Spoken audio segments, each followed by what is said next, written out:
ప్రశాంతమైన ఒక చిన్న గ్రామంలో రితేష్ అనే ఉల్లాసమైన బాలుడు నివసించేవాడు. అతను ఒకే ఒక సాధారణ కారణంతో అందరికీ సుపరిచితులు. లడ్డుల పట్ల అతనికి ఉన్న ప్రేమ. ప్రతి పండుగ, ప్రతి వివాహం మరియు ప్రతి సమావేశంలో ఆ బంగారు ఆనందాన్ని కోరుకునే మొదటి వ్యక్తి రితేష్.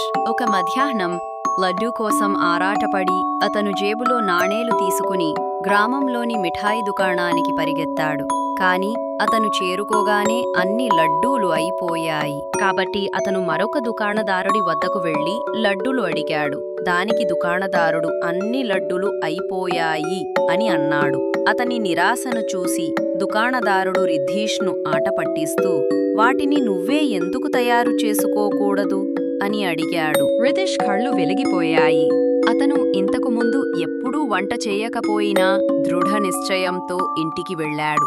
అతను తన తల్లి నుండి పిండి మరియు నెయ్యి, ఒక పొరుగువారి నుండి చక్కెర, మరొకరి నుండి డ్రై ఫ్రూట్స్ అప్పుగా తీసుకున్నాడు.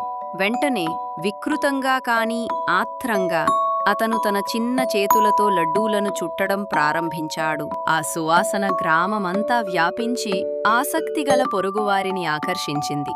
చివరికి రితేష్ తాను తయారు చేసుకున్న లడ్డూల ప్లేటును ఎత్తినప్పుడు అందరూ చప్పట్లు కొట్టారు. గ్రామస్తులు వాటిని రుచి చూసి ఆనందంగా నవ్వారు. అవి రుచికరంగా ఉన్నాయి, ప్రేమతో తయారు చేసినందున ఇంకా బాగున్నాయి.